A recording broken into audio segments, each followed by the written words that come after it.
안녕하세요. 저는 세브란스 병원 정신건강의학과의 남궁기 교수입니다. 제가 지금 드리는 말씀을 듣고 제 말이 틀렸다고 생각이 되든지 화가 난다든지 이 말이 기분 나쁘다고 느끼는 분은 알코올 의존일 가능성이 굉장히 높다 이렇게 생각하시면 됩니다. 제가 드릴 말씀은 뭐냐면요. 술을 조절해서 먹는다 아니면 적당한 음주를 한다는 말은 세상에 없습니다.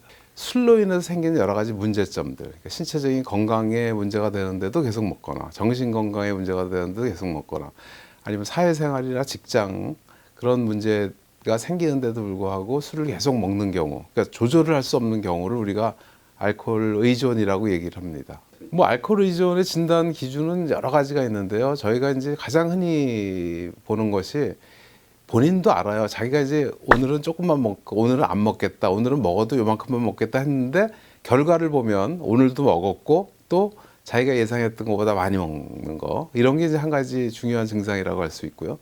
또 하나는 제일 그 구분이 되는 포인트를 잡는다면 나를 염려하고 아끼는 사람. 그 뭐 가장 친한 친구라든지 아니면은 가족이겠죠, 가족. 가족이 당신 건강이나 사회생활 이런 거에 문제가 되고 그래서 나 당신 술 좀 안 먹었으면 좋겠다 하면 그거는 알코올에 문제가 있는 거라고 생각하시면 거의 틀림없습니다. 또 신체적으로 보면 우리가 흔히 말하는 필름 끊기는 증상이 있잖아요. 그것이 이렇게 흔하게 나타난다. 그럼에도 불구하고 내가 술을 계속 먹고 있다. 그런 사람은 알코올 중독일 가능성이 많고요. 중요한 거는 내가 술을 먹고 싶으냐 안 먹고 싶으냐가 중요한 게 아니라 내 몸에 술이 들어왔느냐 안 들어왔느냐가 중요한 거거든요. 예를 들어서 내가 술이 굉장히 먹고 싶은데도 불구하고 술을 안 먹는 사람은 그 사람은 알코올 의존이 아니에요. 근데 내가 술 먹을 식욕처럼 마음은 없는데 나는 어떻게 하다 보니까 매일 먹게 됐어. 그럼 그 사람은 이제 알코올 의존이라고 생각할 수 있는 것처럼 그 결과가 굉장히 중요합니다. 사실은 알코올 의존 환자의 제가 생각하기에 그 다양한 환자군을 놓고 본다면 70~80% 정도는 외래 치료로 얼마든지 극복이 가능하고요. 나머지 이제 아주 심한, 그러니까 암으로 따지면 3, 4기 암에 해당하는 그런 분들은 이제 입원 치료가 동반이 돼야 되고 이런 거지.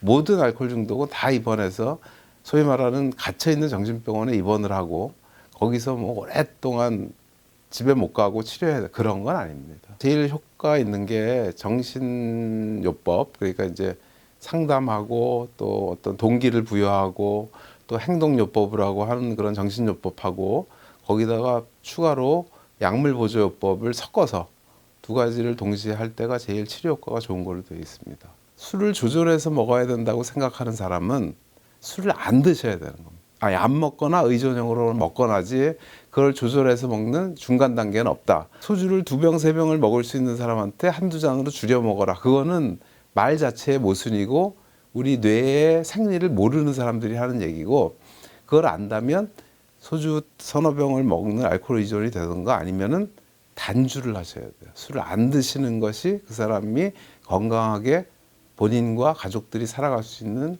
유일한 방법이다 생각하시면 됩니다.